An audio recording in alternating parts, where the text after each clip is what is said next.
In the small town of Briarwood, Officer Russell Grayson reigns with unchecked power, his abuses hidden behind the badge and protected by a network of corruption. For years, residents have lived in fear, watching helplessly as Grayson targets and harasses those he sees as threats. But when Grayson's harassment turns toward Jamal Thompson, his quiet nephew Malik can't remain silent any longer.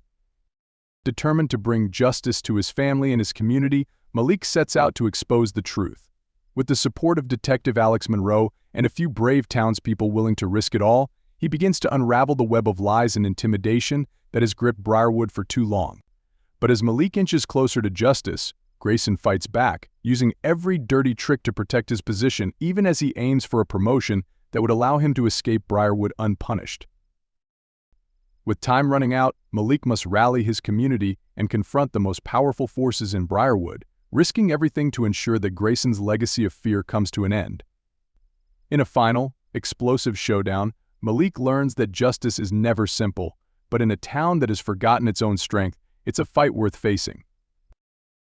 Before we dive into this powerful story, let us know where you're tuning in from, and if you find it compelling, don't forget to hit subscribe.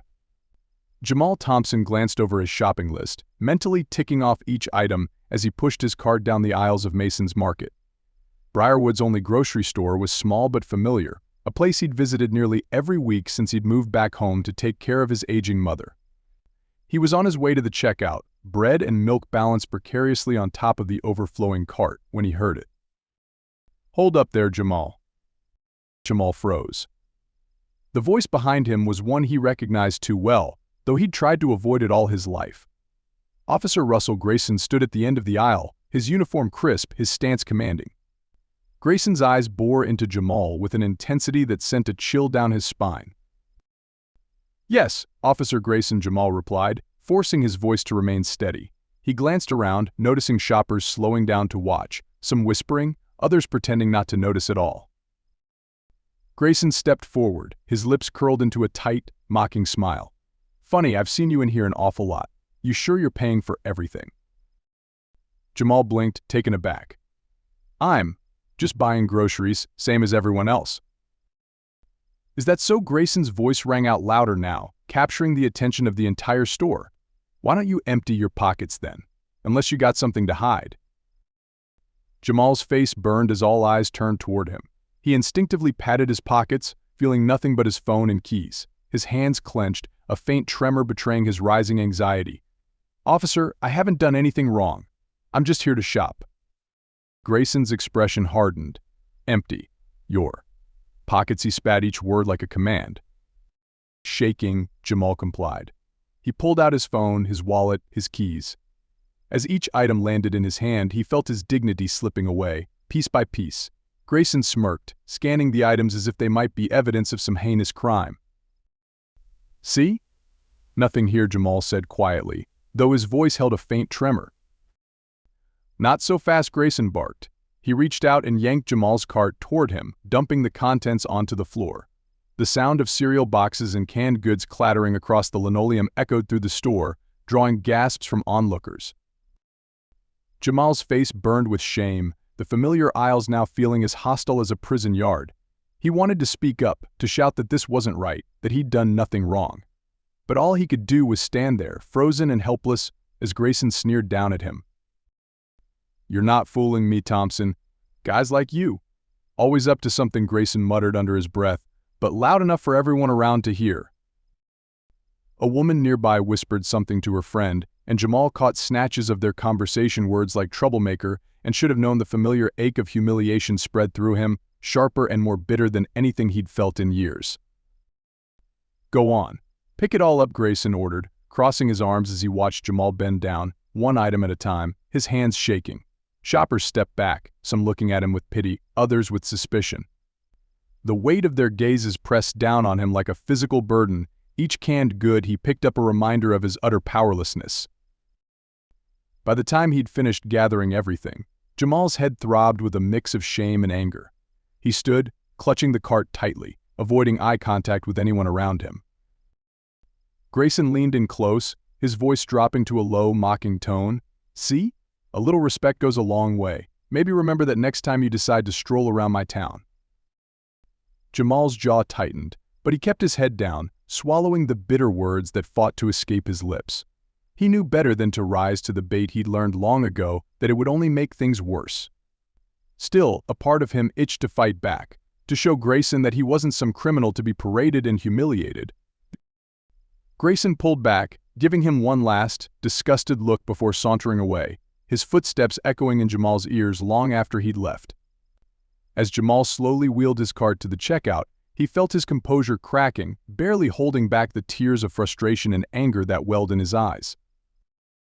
The cashier, an older woman named Mrs. Lane, gave him a sympathetic look as she rang up his items. She didn't say anything, but her eyes were soft with understanding. He forced a weak smile, thanked her, and hurried out of the store, the weight of the encounter pressing down on him with every step. Outside, Jamal took a shaky breath, leaning against his car for support. For a moment, he allowed himself to feel the sting of humiliation, the anger that simmered beneath the surface. But he knew he couldn't dwell on it, couldn't let it consume him. He had his mother waiting at home, people who depended on him. He'd endured this kind of treatment before, and he'd endure it again he had to. But he also knew one thing for sure: he wouldn't be able to hide this from Malik. As he started the engine and drove away, his thoughts drifted to his nephew, the one person who'd always had a spark of defiance in his eyes, who wasn't afraid to speak up when he saw injustice. Malik would want to know, and Jamal knew he wouldn't rest until he heard every painful detail. And for the first time, Jamal didn't feel just shame or frustration. A small flicker of something else stirred within him, something that felt dangerously close to hope. Malik Thompson pushed through the front door, his eyes scanning the small, familiar living room. The air felt tense, weighed down with a silence that hinted at trouble. His mother had called him earlier, voice shaky as she recounted what had happened at Mason's Market.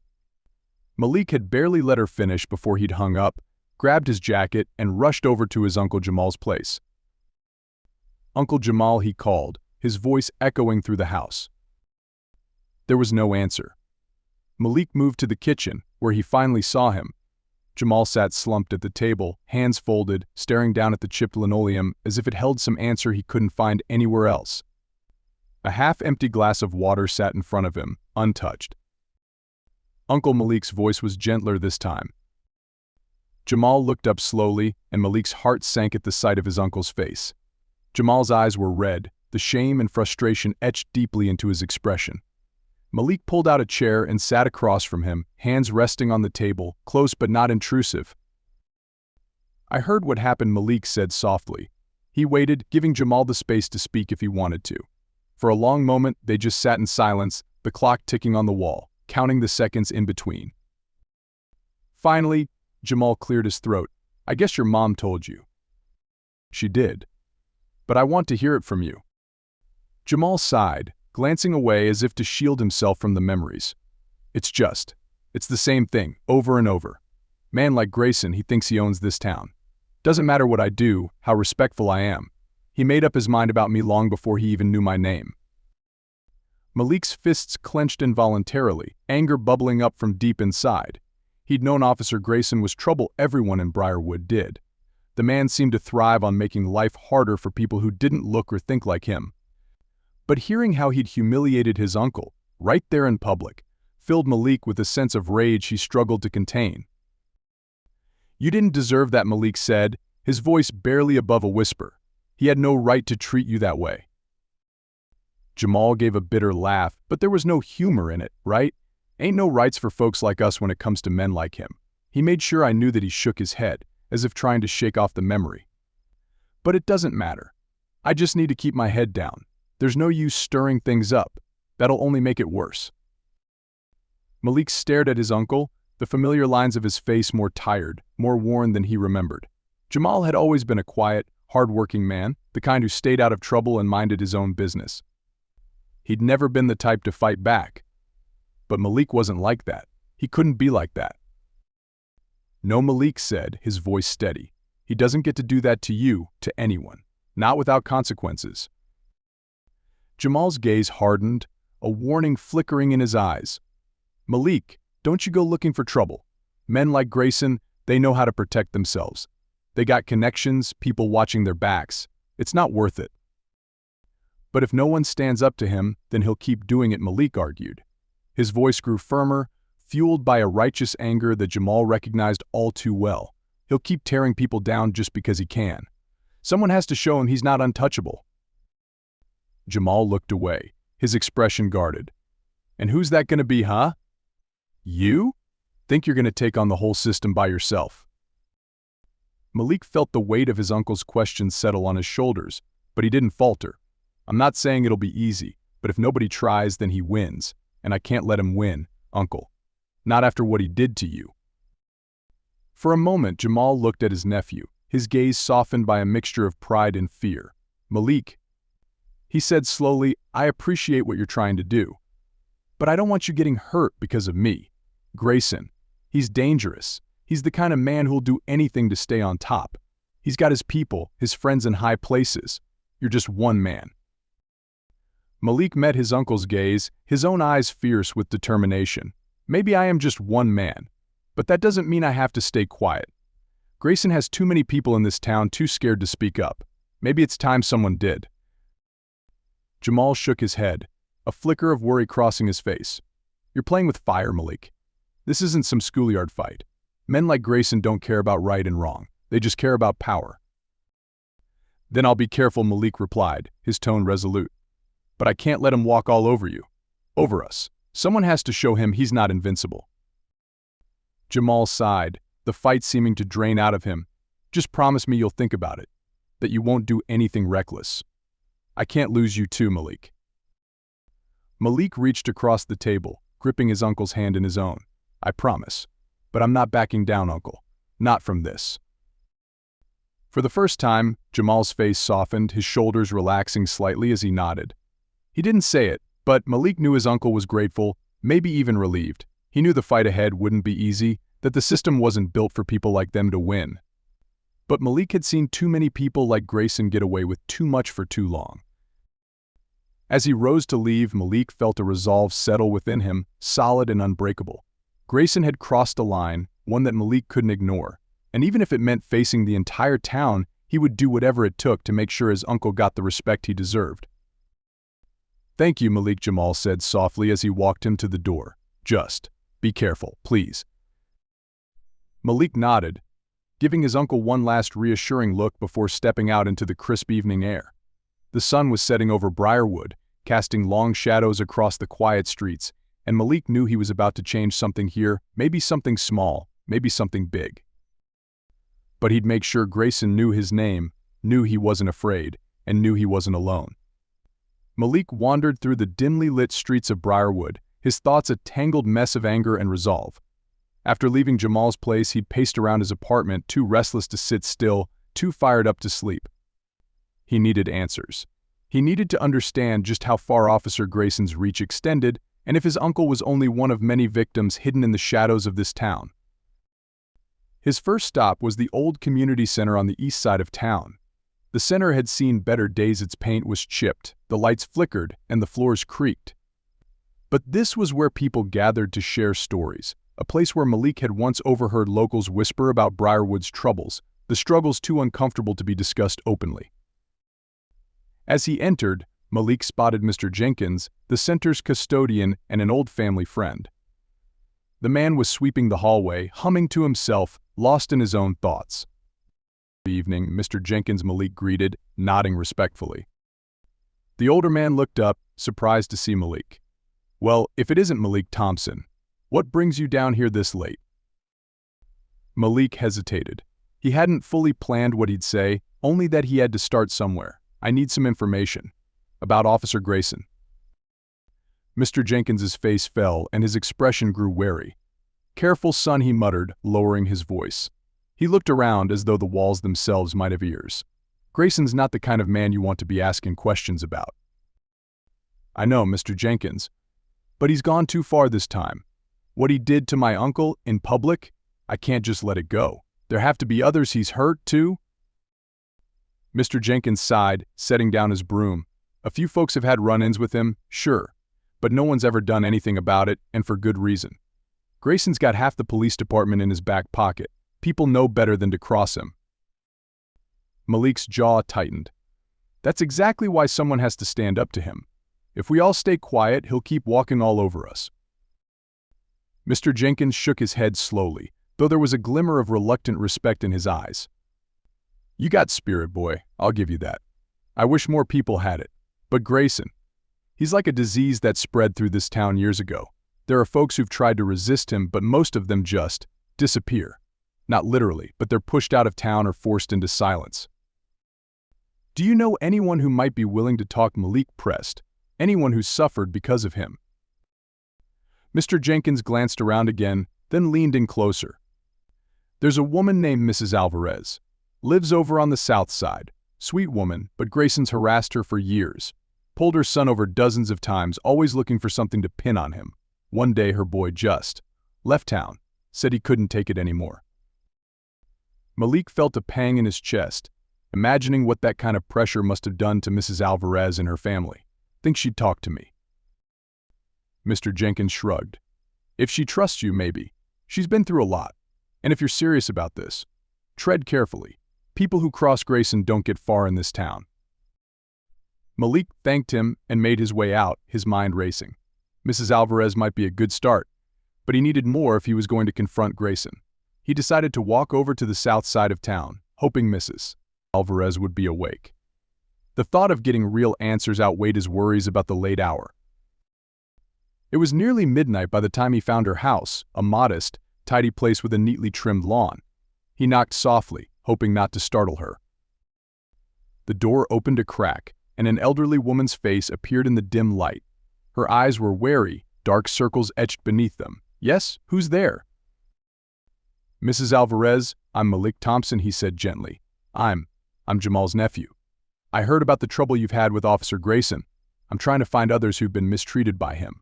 People who might be willing to share their stories." Mrs. Alvarez's expression shifted, suspicion giving way to a painful familiarity. She opened the door a bit wider, gesturing for him to come in. Inside, Malik noticed framed photos on the walls, most of them of a young man, likely her son. There were graduation photos, childhood snapshots, each one filled with happier memories. She sat down on her sofa, motioning for him to take a seat.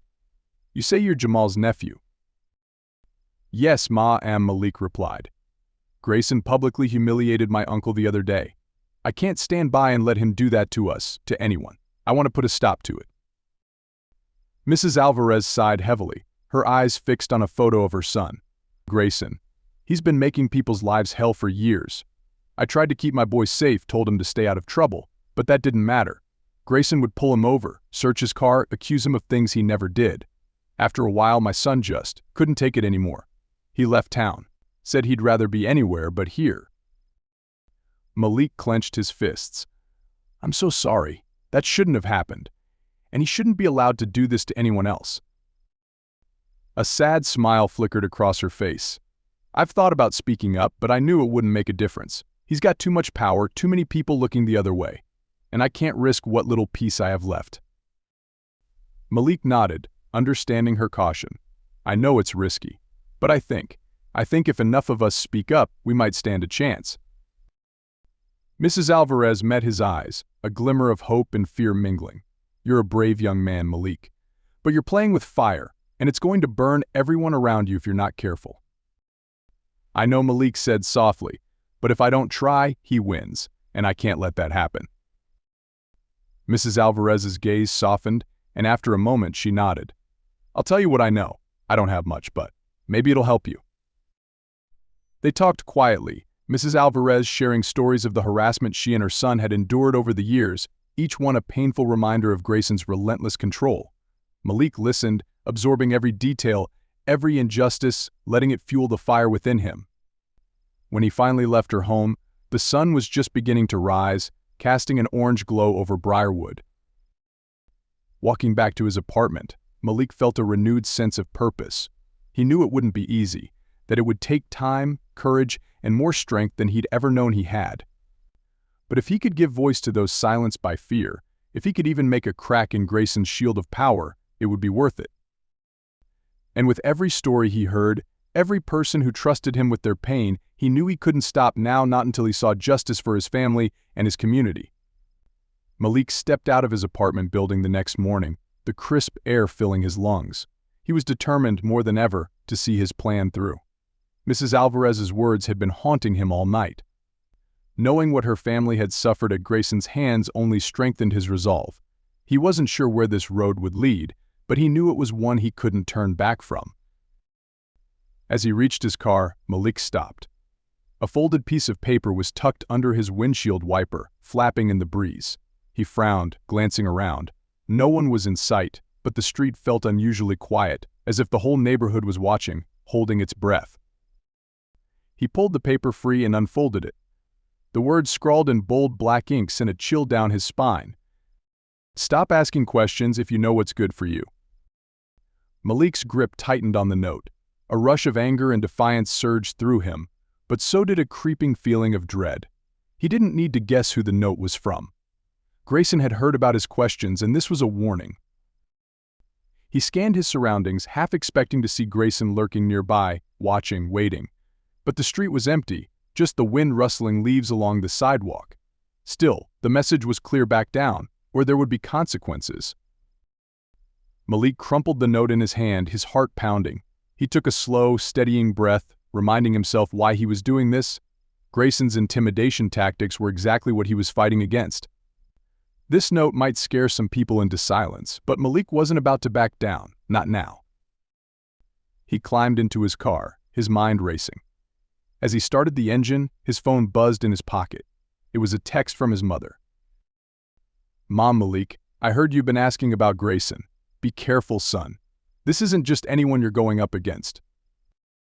He stared at the message, a pang of guilt mixing with his anger. His mother was right to worry. Going against Grayson wasn't a small task, and the risks were growing with every step he took, but he couldn't let fear stop him. If he did, Grayson would keep hurting people, and families like his own would continue to suffer. With a sigh, he put his phone away and pulled out onto the road. He knew what he had to do next. Later that day, Malik decided to go about his routine, determined to project an air of calm, even though his insides felt like a storm was brewing. He ran a few errands around town, moving through familiar streets with an edge of caution now that he knew he was being watched. At the corner store, the cashier, a friendly older woman named Rosa, gave him a sympathetic look. "I heard about what happened to your uncle," she said softly as she rang up his groceries. "Folks are talking.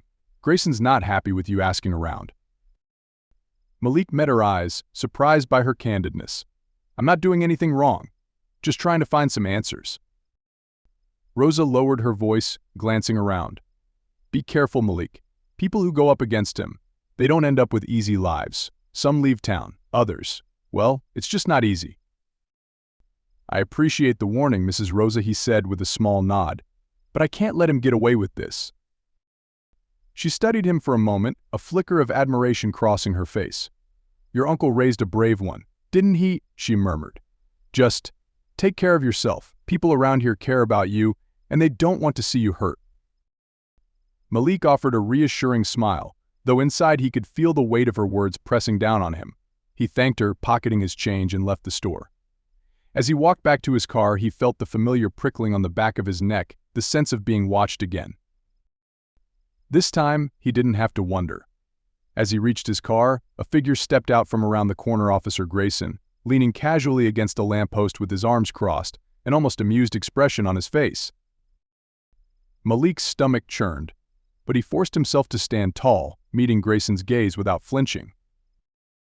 "Mr. Thompson," Grayson drawled, pushing off the post and strolling over to him. "Seems you've been busy, asking questions, talking to the wrong people." Malik clenched his fists, fighting to keep his voice steady. "I'm not doing anything illegal, officer. Just talking to folks in my own town." Grayson's smile faded, replaced by a cold stare. "Some things are better left alone, Malik. People like you don't need to be poking around in business that doesn't concern them." "This concerns me," Malik replied, his voice hardening. "You don't get to treat people like they're beneath you. Not anymore." For a moment, Grayson's face twisted with something close to anger, but he quickly masked it, smirking as he leaned in close. "I think you'll find, Mr. Thompson, that I do what I please around here, and I have ways of making people see things my way. If you keep this up, Well, let's just say your uncle won't be the only one humiliated. Malik's pulse raced, but he forced himself to hold his ground. You can threaten me all you want, but I'm not stopping. Grayson's eyes narrowed, a hint of genuine menace flashing across his face. Careful, boy. You're walking on thin ice. Keep it up, and you might find that things in this town can turn against you real quick. Without waiting for a response, Grayson straightened, giving Malik one last glare before he walked away, his heavy footsteps echoing down the quiet street. Malik watched him go, fury and fear twisting inside him. Grayson was a master at intimidation, and Malik knew that his threats weren't empty. As he climbed into his car, Malik's hands shook slightly. But beneath the fear, there was a surge of determination. Grayson thought he could scare him off, that Malik would back down like everyone else had. But he was wrong. Malik gripped the steering wheel, a new wave of resolve washing over him. He was more convinced than ever that he had to see this through, no matter what threats Grayson threw his way. With one last look down the street where Grayson had disappeared, Malik drove off, his mind already churning with the next steps he'd need to take. Malik couldn't shake the memory of Grayson's threat as he walked through the narrow corridors of the Briarwood Community Center later that day. He kept going over the confrontation in his mind, the thinly veiled warnings echoing in his ears. But he wouldn't let it stop him. If anything, Grayson's intimidation had only solidified his resolve. He just needed to be smarter about his next moves.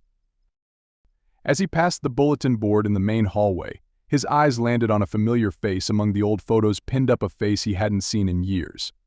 Detective Alex Monroe, an officer who had once served in Briarwood before transferring to another town. Monroe had been one of the few good ones, respected and trusted by the community, someone who'd actually taken the time to listen to people like Jamal. Malik scanned the bulletin board, hoping to find some clue about Monroe's whereabouts. Just as he was about to give up, he felt a tap on his shoulder. Turning around, he saw Mr. Jenkins, the custodian he'd spoken to days earlier. "You looking for someone, Malik?" Mr. Jenkins asked, his gaze flicking to the board. "Yeah," Malik replied, nodding toward the photo. "Detective Monroe, he's the one who used to work around here, right? Heard he left a while back." Mr. Jenkins gave a knowing nod. "He did, but he's not far. Alex is still around, lives just out on the edge of town. He couldn't stand what was happening with Grayson and the others. Tried to make a difference but hit too many walls.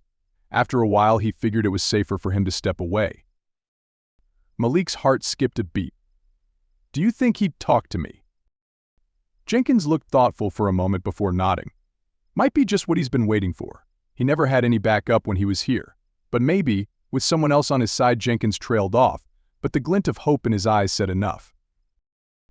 Mr. Jenkins quickly jotted down Monroe's address on a slip of paper and handed it to Malik. "Tell him Jenkins sent you. And be careful, Malik. The more people get involved, the more attention you'll draw from Grayson." "Thanks, Mr. Jenkins," Malik replied, his heart racing with renewed energy. "I'll be careful." An hour later, Malik stood outside a modest ranch-style house just outside Briarwood's limits. The house was neat, a small garden in front, and a few wind chimes tinkling softly in the afternoon breeze. He took a deep breath, hoping that Detective Monroe remembered him, or at least his Uncle Jamal. Malik knocked on the door, feeling a mix of anticipation and anxiety.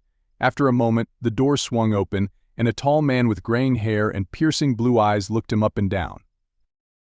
"Detective Monroe?" Malik asked, feeling slightly intimidated by the man's steady gaze. "That's me," Monroe replied, folding his arms. "Who's asking?" "Malik Thompson. Jamal's nephew." He held out his hand. "Mr. Jenkins thought you might be able to help me." Monroe's expression softened slightly, and he took Malik's hand, giving it a firm shake. "Jamal's nephew. Now that's a name I haven't heard in a while. Come on in." Malik followed him inside, taking in the simplicity of Monroe's home, old family photos on the wall, a stack of crime novels on the coffee table, a faint smell of coffee lingering in the air. Monroe motioned for him to sit, then leaned back in his own chair, studying Malik. "So, I take it you're here because of Grayson?" Monroe said, getting straight to the point.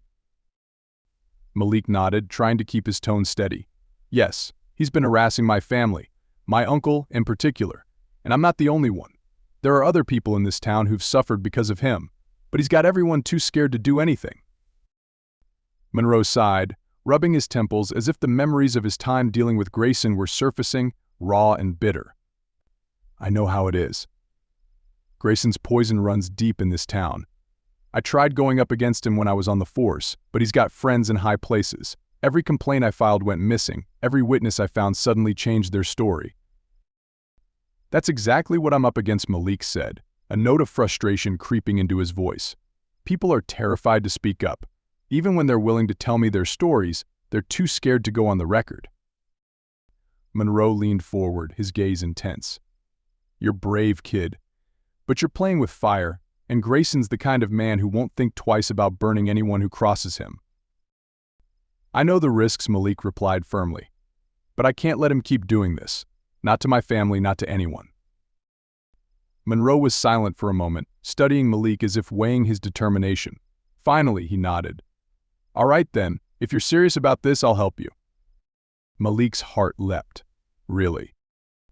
Monroe's lips curved into a faint smile. You've got guts, I'll give you that. And I've been holding on to some things from my time on the force. Files, statements, even a couple of audio recordings that never made it into the official reports. Grayson doesn't know I still have them. Malik's eyes widened. That could be exactly what I need. Careful, Monroe warned. It's a start, but it's not enough. Grayson's allies in the department will try to discredit anything we bring forward unless we have irrefutable proof. We need solid, undeniable evidence. Malik's mind raced. Maybe we could catch him in the act. If we can get him to confront me, try to intimidate me like he did the other day. Maybe we could record it. Monroe raised an eyebrow, a glint of approval in his eyes. That's a risky plan, but it might work. I have a small recorder I can lend you. Grayson's cocky, used to people bending to his will. If he thinks he's got you backed into a corner, he might let his guard down. Then let's do it, Malik said, feeling a surge of hope. If I can get him to show his true colors, he won't be able to deny what he's been doing. Monroe nodded, but his expression remained serious. You'll have to be careful, Malik. Grayson is dangerous, and he'll come down harder on you if he realizes what you're up to. But if you're willing to take that risk, I'll stand by you. Malik swallowed, the weight of Monroe's words sinking in. He knew the risks, knew how much Grayson would fight to protect his twisted sense of authority. But now, with Monroe's help and the promise of real evidence, he felt that justice might actually be within reach. Thank you, Detective, he said, meeting Monroe's gaze. I won't let you down. Monroe gave a small nod, the hint of a smile breaking through his otherwise hardened face. You're not letting me down, son. You're just giving this town a chance to breathe again. As Malik left Monroe's house that evening, his mind whirled with plans. Grayson had a grip on Briarwood, a grip he'd used to control and terrorize the town for too long. But Malik was ready to loosen that grip, one painful finger at a time. And with Monroe by his side, he knew he had a real shot at bringing Grayson down once and for all. The following days passed in a blur as Malik and Detective Monroe moved forward with their plan. Malik spent his days discreetly meeting with residents around Briarwood, people who had their own stories of suffering under Grayson's abusive power. Each person he spoke to had endured some form of harassment or intimidation. Many were hesitant to talk at first, wary of speaking out against a man with such authority, but with Malik's quiet insistence and Monroe's reputation behind him, a few began to open up. One evening, Malik sat in the dim light of the community center, facing a man named Jerome Carter. Jerome had been a Briarwood resident for over a decade, a local mechanic who everyone respected for his honesty and hard work. Malik had seen him around town and remembered him as a gentle, soft-spoken man. But now, under the fluorescent lights, Jerome looked older, worn down by years of hardship. Thanks for meeting me, Jerome, Malik said, his voice low. I know it's a lot to ask. Jerome shifted in his seat, his eyes darting toward the door, as if he expected Grayson himself to walk in at any moment. Look, I don't want any trouble. I've got a family to think about. I get it, Malik replied gently. But you're not alone. There are others who've faced what you're facing, and we're starting to pull together. Jerome sighed, rubbing his hands together. A few years ago, Grayson started coming around my shop. At first, I thought he was just dropping by like anyone else. But then he started asking me to look the other way on certain inspections. Take care of his friends' cars under the table. I refused. Told him I wasn't risking my reputation for him. Malik nodded, listening closely as Jerome continued, his voice tinged with bitterness. After that, things got bad. Real bad. He started ticketing my customers for anything he could find. Said I was running a shady business. Word got around and people stopped coming by.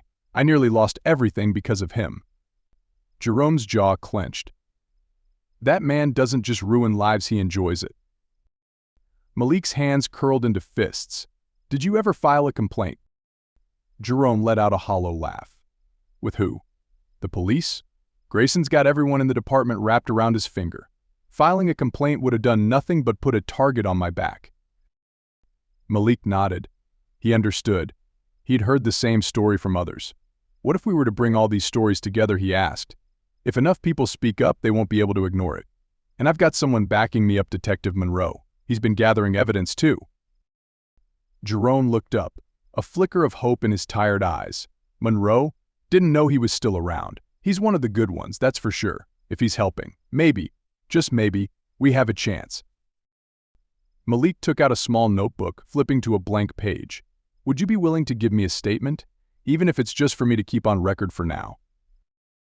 Jerome hesitated, glancing toward the door again before nodding slowly. All right, I'll tell you what I know. For the next half hour, Malik listened as Jerome recounted the years of abuse and intimidation he'd endured.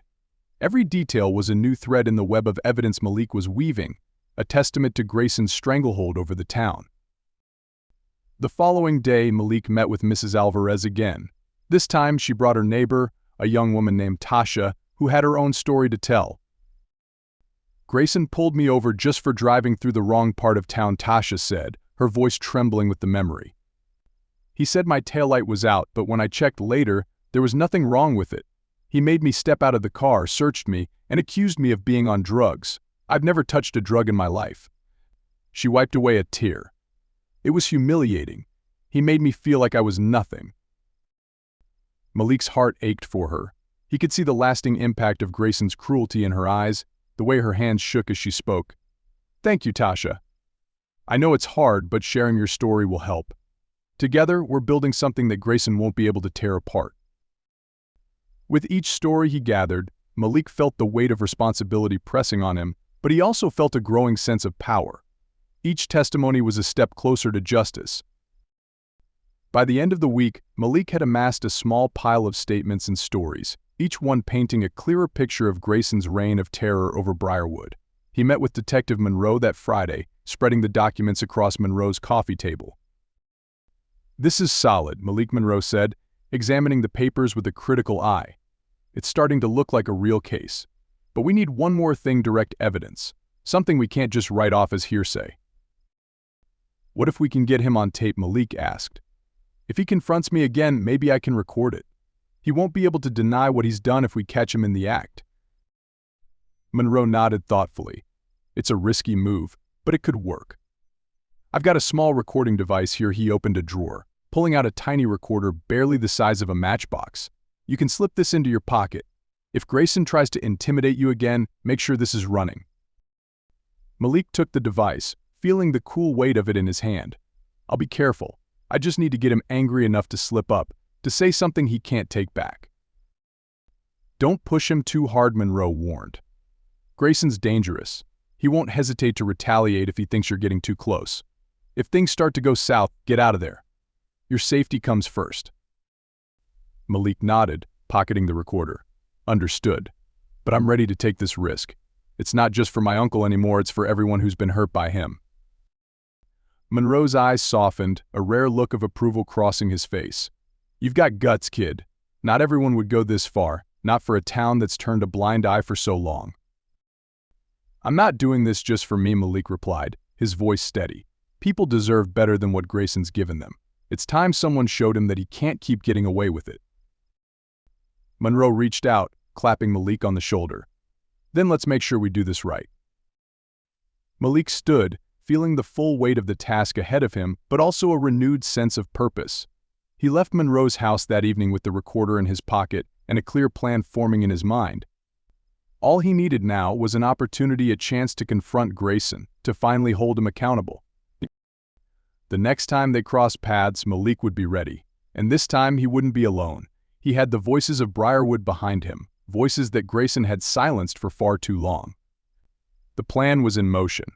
Malik carried the recording device in his pocket everywhere he went, waiting for Grayson to make his next move. The thought of finally capturing the officer's threats on tape was both thrilling and nerve-wracking. Malik stayed vigilant, moving carefully through town, conscious of his surroundings and wary of anything suspicious. But Malik didn't expect the blow to come from a direction he hadn't anticipated. It was a quiet afternoon when his phone buzzed with an urgent text from his mother. "Mom, Malik, it's Jamal. They arrested him. Come quick." Malik's blood ran cold. Heart pounding, he rushed out of his apartment and headed straight to the police station, his mind racing. What could his uncle have done to warrant an arrest? Jamal had always kept to himself, following the rules to avoid any trouble. When he arrived at the station, Malik found his mother waiting outside, her face drawn and pale.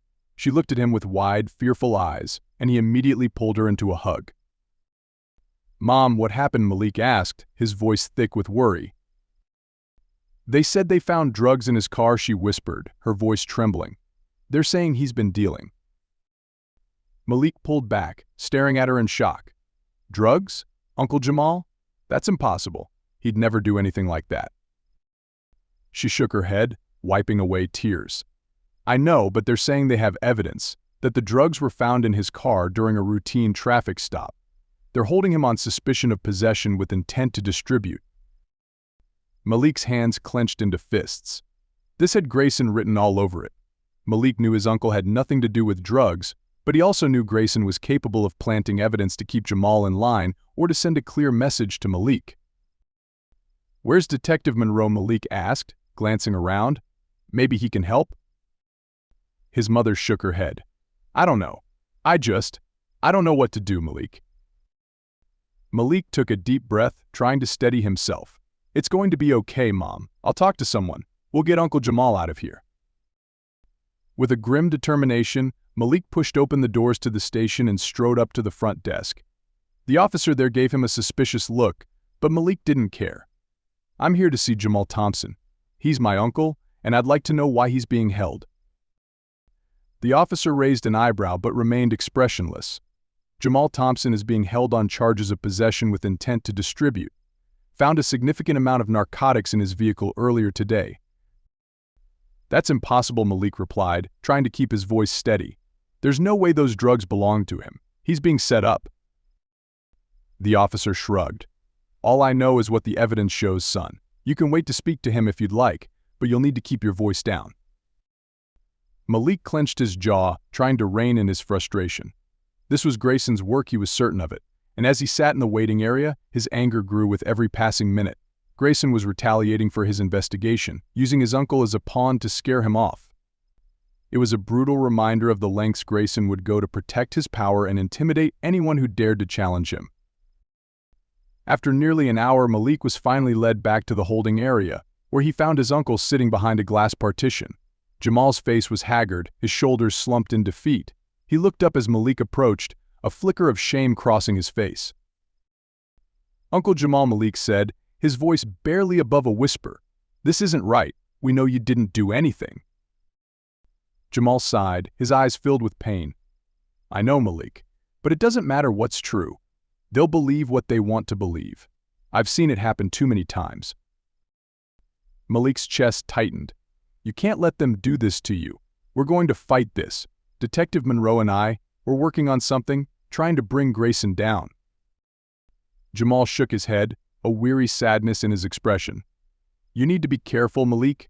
This is what happens when you get in his way. He's not going to stop until he destroys everything you care about." Malik's fists clenched as he met his uncle's gaze. "That's exactly why I can't stop, Uncle Jamal. This is what he does to people. He thinks he can break us, that he can silence anyone who gets in his way. But we're going to show him that he's wrong." Jamal's lips curved into a faint smile, but it was tinged with sadness. "Just promise me you'll be safe. I don't want you getting caught up in this mess because of me." Malik nodded, though he knew that staying safe was no longer an option. Grayson had declared war on his family, and Malik couldn't let it go unanswered. He would have to work twice as hard now, not just to take down Grayson, but to clear his uncle's name. As he left the station that day, a new resolve burned within him. Grayson might have thought this arrest would scare him off, but all it had done was strengthen his determination. Malik's plan was no longer just about justice for the town, it was personal. He would get his uncle out of this mess, and he would make Grayson pay for everything he had done. Outside, Detective Monroe was waiting by Malik's car, his face grim. "I heard what happened," he said, his tone laced with anger. "This is Grayson's way of warning you." Malik nodded, his jaw clenched. "I figured as much, but we're not backing down." Monroe placed a hand on his shoulder. "I know, but we need to tread carefully. This changes things. If Grayson is willing to plant evidence, he's willing to do much worse." Malik met Monroe's gaze, his eyes blazing with determination. "Let him try. I'm ready for whatever he throws at us." Monroe's face softened, and he gave a slight nod of approval. "All right then, we'll regroup, gather more evidence, and make sure we cover every angle. If we're going to take him down, we need to do it right." As Malik climbed into his car, he took a deep breath, feeling the weight of the battle ahead settle on his shoulders. This was no longer just a fight for justice, it was a fight for his family's survival. And Malik was prepared to see it through to the very end. Malik knew that the only way to counter Grayson's power was to bring others into the fight. His uncle's arrest had been a stark reminder that he couldn't face this battle alone. With Grayson's influence and resources, Malik needed something bigger. He needed the town to stand with him, to lend their voices to his. So Malik found himself back at the community center, determined to bring together anyone who was willing to listen. He'd reached out to the few people he trusted, quietly spreading word of a meeting to discuss Grayson's abuses.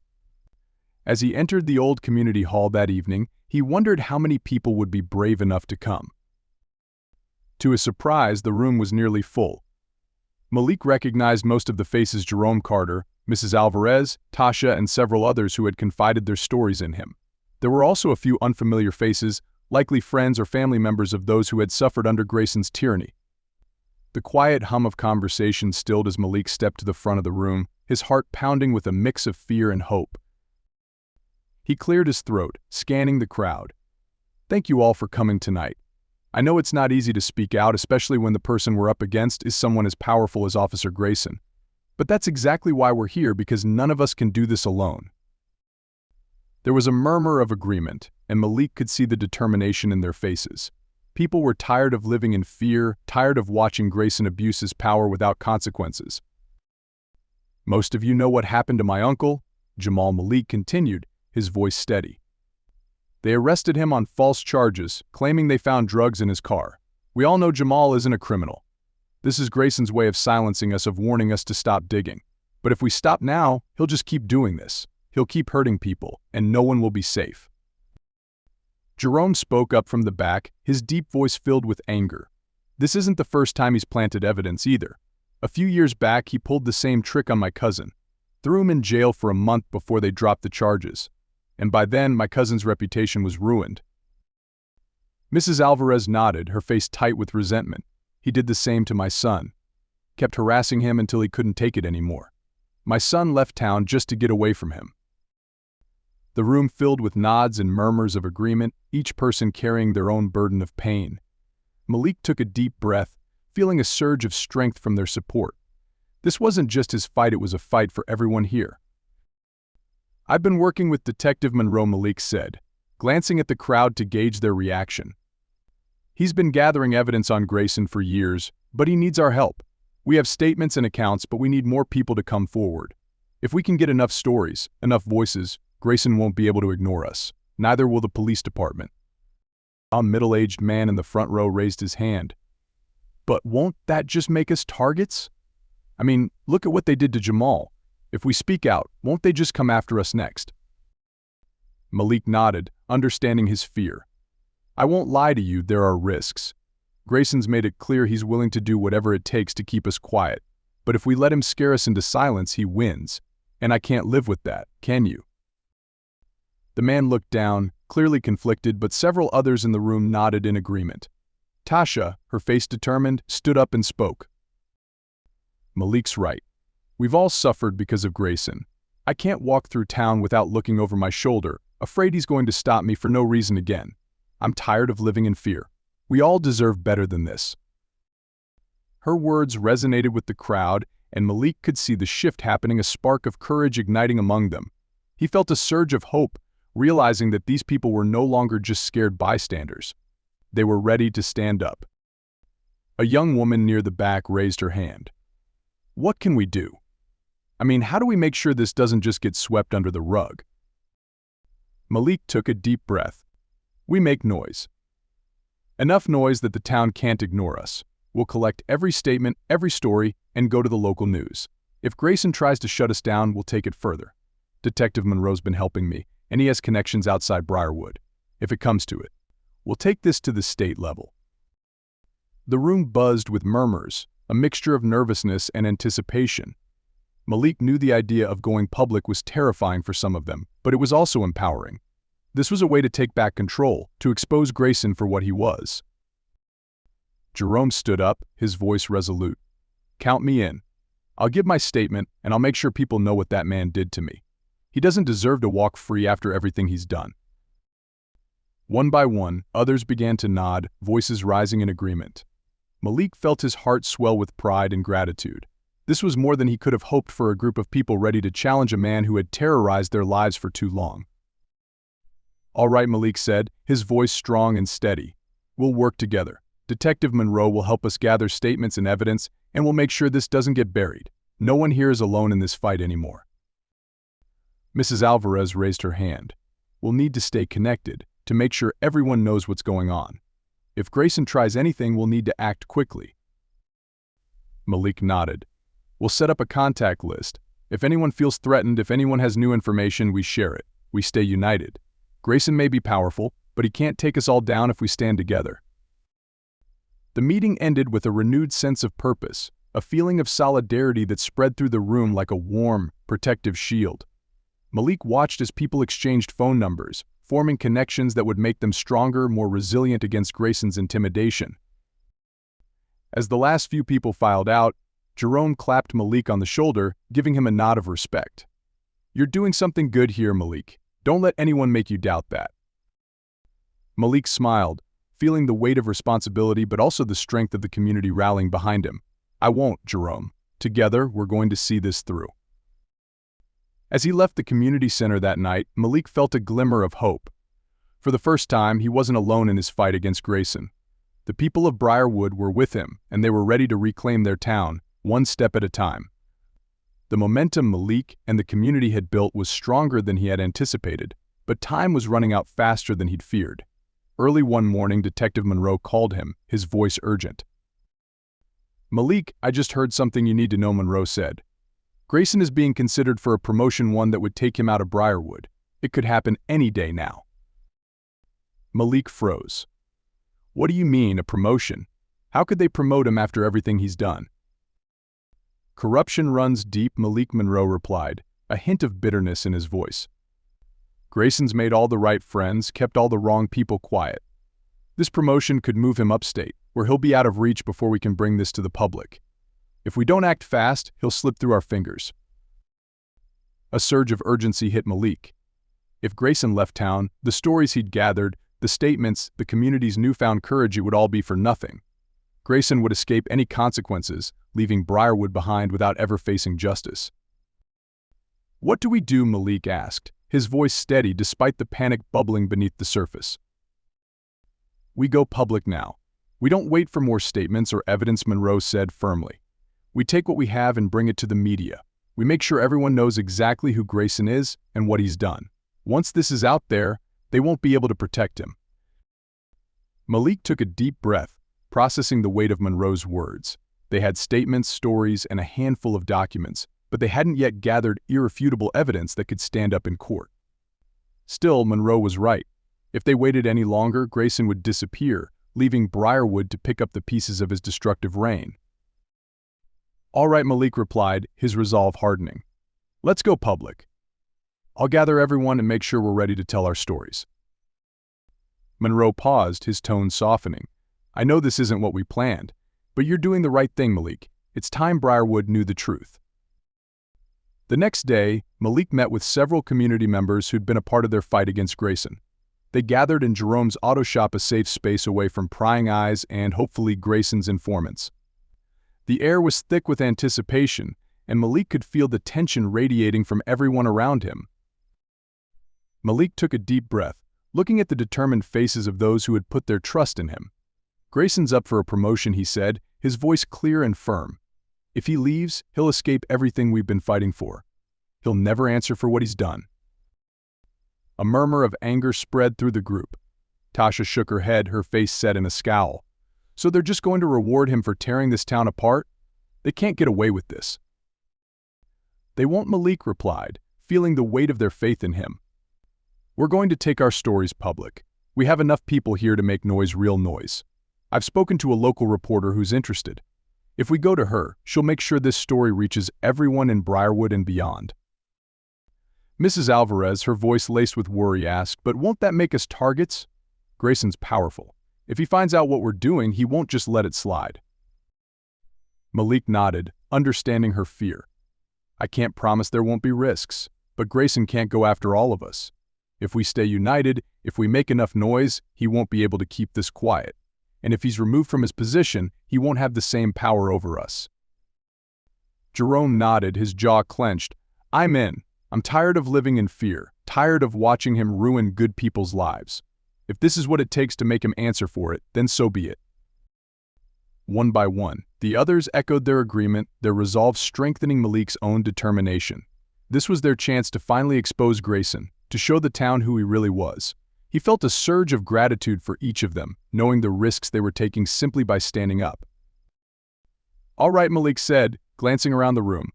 "We're meeting with the reporter tomorrow morning. She's bringing a camera crew to record our statements, and we'll tell our stories on the record. We're going to make sure everyone hears this." There was a silence as his words sank in, the reality of what they were about to do hitting home. For years, these people had lived in the shadows, in fear of Grayson's power. But now, they were ready to step into the light. That night, Malik lay awake, his mind racing with thoughts of what lay ahead. He knew Grayson would retaliate if he found out. The man's anger was as fierce as his pride, and Malik had no doubt he would go to any lengths to protect his reputation.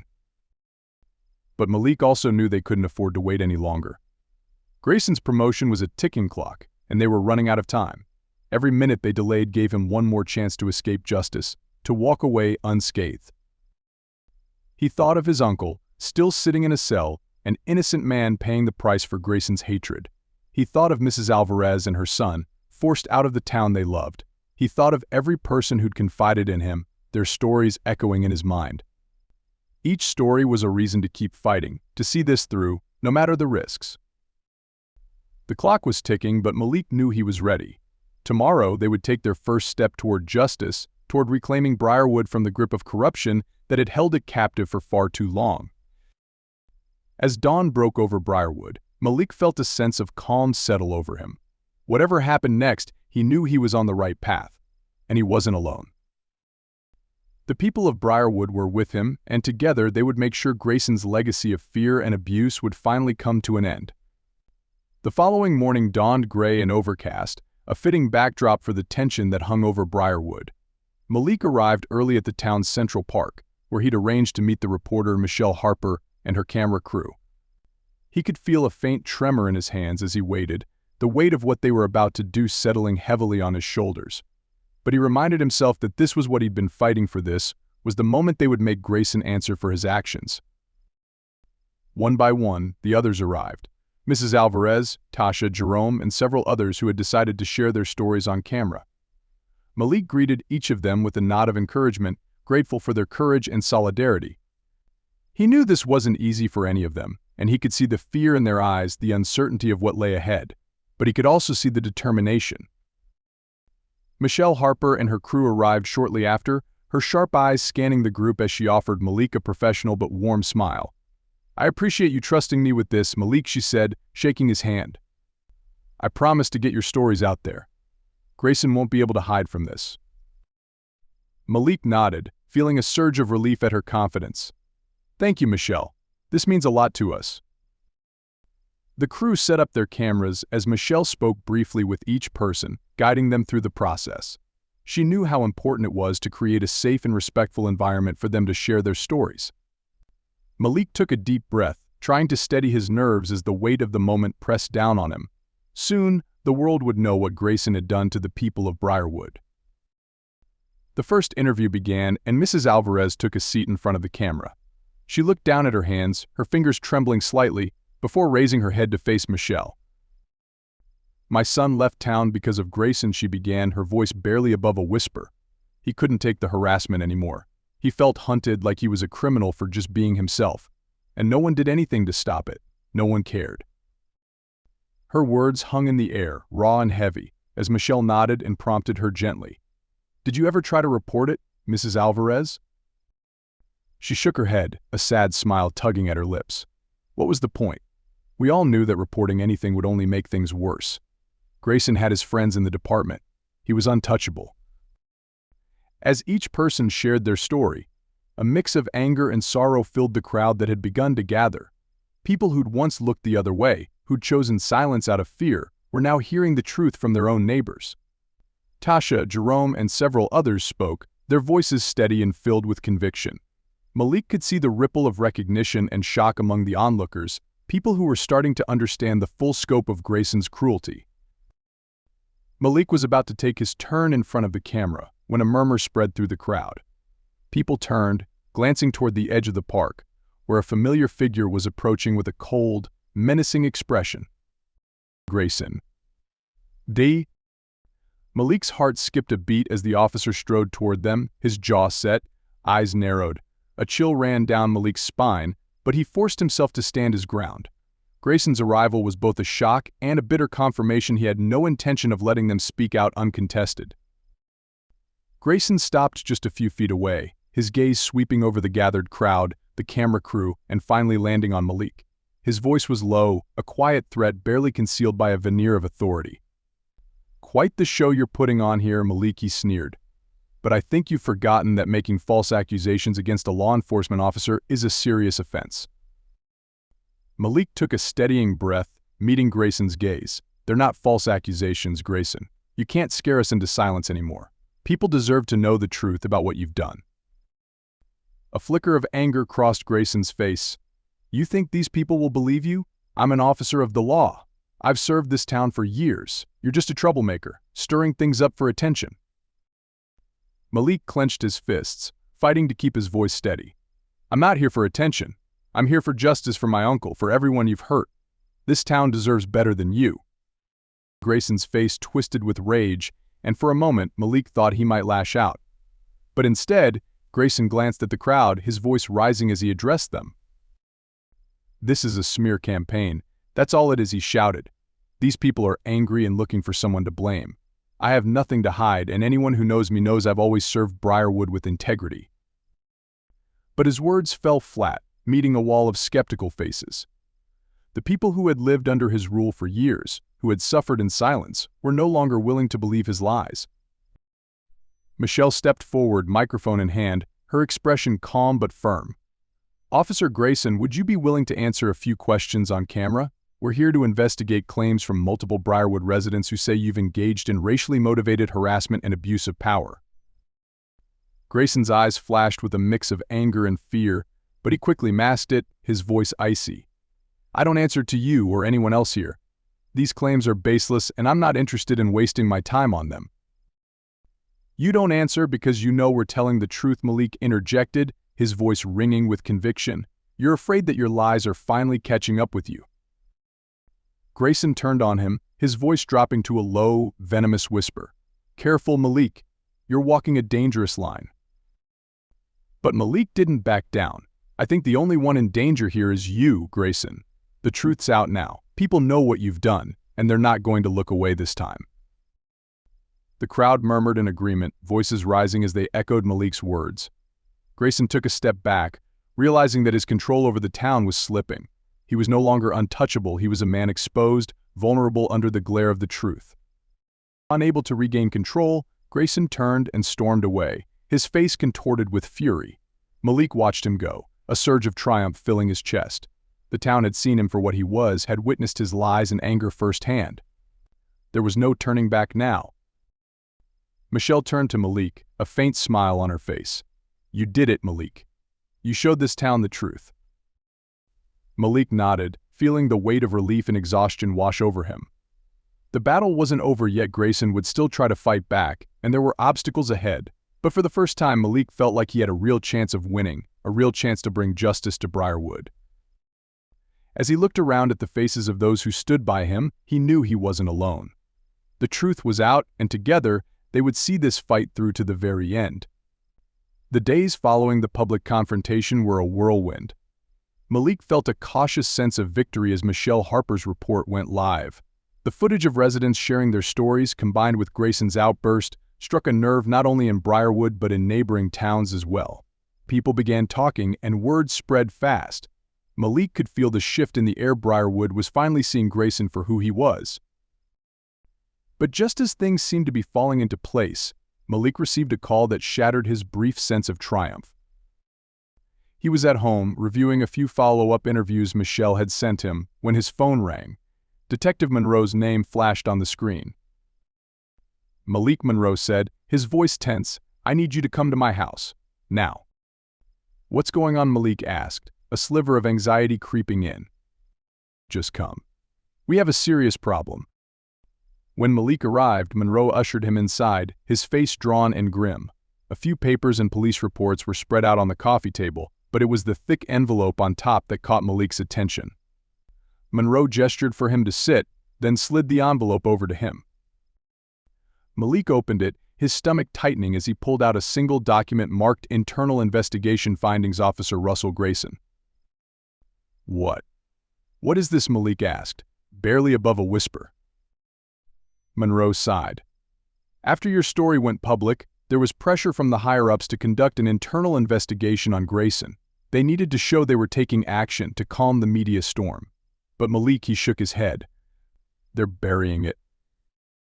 Malik's hands trembled as he read through the document. The report was a carefully worded document concluding that there was insufficient evidence to pursue any charges or disciplinary action against Officer Grayson. The report dismissed the testimonies as anecdotal and unsubstantiated, effectively clearing him of all accusations. "They're letting him go," Malik whispered, his voice laced with disbelief and fury. "After everything we've done, everything people have risked, they're just going to let him walk." Monroe clenched his jaw, anger flashing in his eyes. "It gets worse. They're expediting his promotion.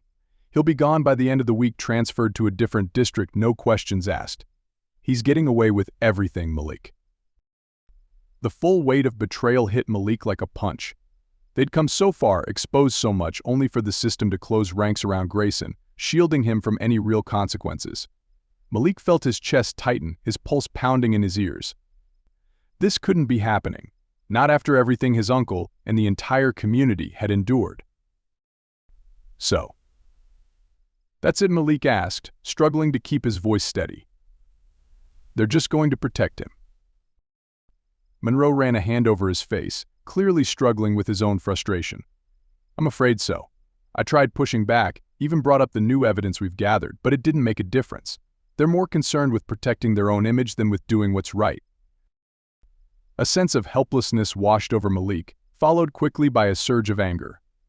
Grayson would leave town without a scratch on his record, ready to inflict the same harm on another community, while his uncle, Mrs. Alvarez, and so many others were left to pick up the pieces. But then, as his gaze fell on the scattered reports, an idea began to take shape in Malik's mind. "What if we don't let him leave quietly?" he asked, a fierce determination igniting in his eyes. Monroe looked at him, confused. "What do you mean?" Malik took a deep breath, steadying himself.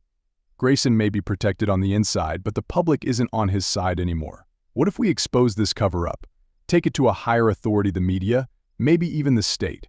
We make it impossible for him to slip away quietly. Monroe hesitated, then a slow nod of understanding crossed his face. "That might work. But you need to be careful, Malik. This could get dangerous, especially if Grayson realizes we're coming at him again. He's not one to let things go." "I don't care," Malik replied, his voice hard. "This is our last shot to stop him. We've come too far to let him walk away now."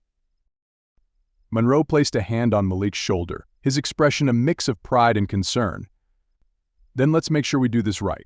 We'll gather everything we have, every statement, every piece of evidence.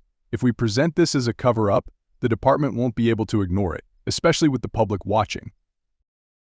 Malik nodded, feeling a renewed sense of purpose. The fight wasn't over, it was just beginning again on a larger scale. He would go back to Michelle, to the media, to anyone who would listen. He'd tell them about the cover-up, about Grayson's true nature, and make sure everyone in Briarwood and beyond knew the truth. They couldn't stop Grayson alone. But with the world watching, they just might be able to expose the rot that lay within the very system meant to protect them. As Malik left Monroe's house that night, his heart felt heavy, but his resolve was stronger than ever. Grayson might be leaving Briarwood, but Malik would make sure his sins followed him. Grayson wouldn't get the fresh start he thought he'd earned. Not this time. The twist had been brutal, the betrayal even deeper than he'd feared. But Malik knew one thing for certain: he wasn't done fighting. The days following Malik's decision to expose the cover-up passed in a blur of phone calls, interviews, and endless planning. Michelle Harper, the reporter who had initially helped bring their story to light, returned with renewed urgency, eager to help Malik take things to the next level. She sensed the gravity of the situation and knew that this could be the story that would shake Briarwood and the surrounding counties to its core. Working late into the night, Malik and Monroe compiled every scrap of evidence they had, every statement, every testimony from the community. They outlined Grayson's patterns of abuse, documented the sham investigation, and presented undeniable proof of the police department's complicity in burying the case. It didn't take long for the story to gain traction. Major news networks picked up the story, covering Malik's relentless fight against corruption. Soon, the eyes of the state were on Briarwood.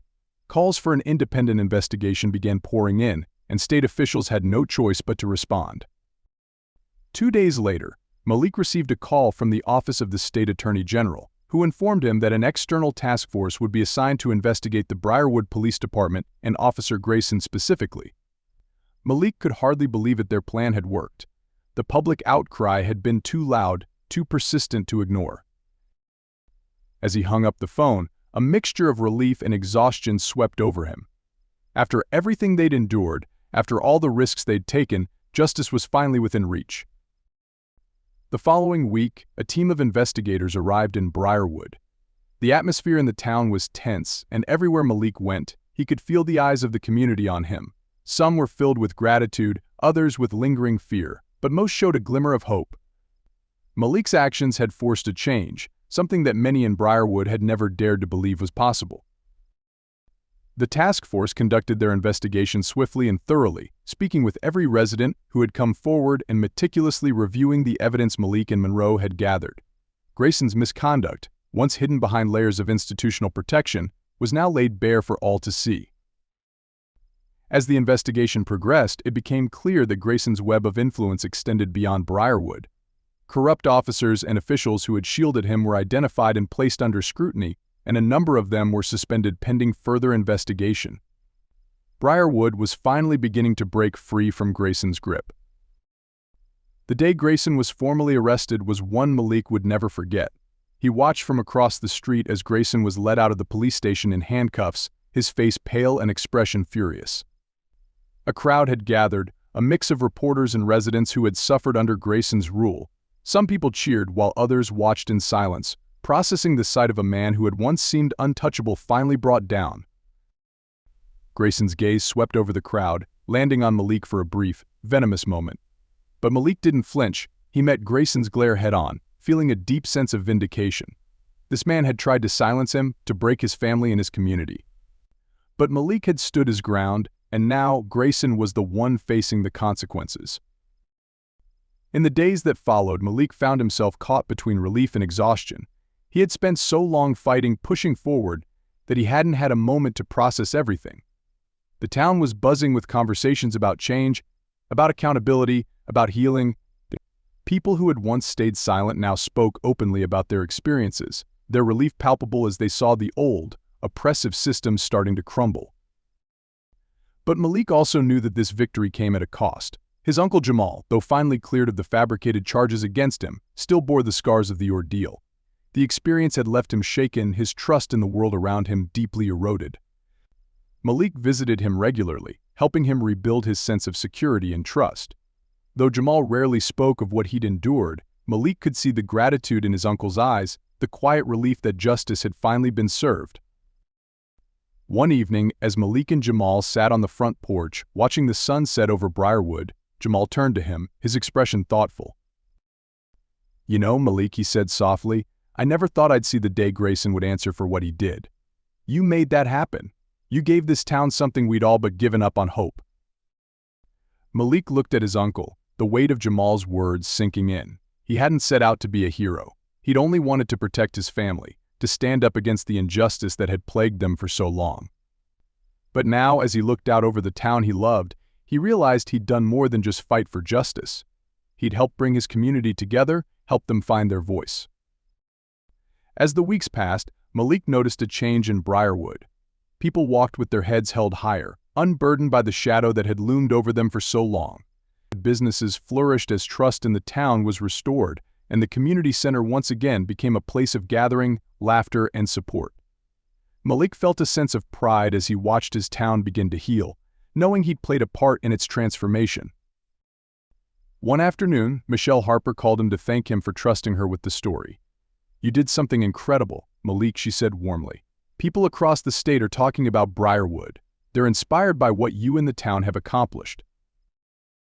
Malik smiled, humbled by her words. "Thank you, Michelle. I couldn't have done it without the people here, without their strength. They're the real heroes." As he hung up, Malik felt a sense of closure settling over him. He knew there would still be challenges ahead. Healing was a process, and change wouldn't happen overnight. But he also knew that Briarwood was stronger now, that the community had found its voice and would continue to hold those in power accountable.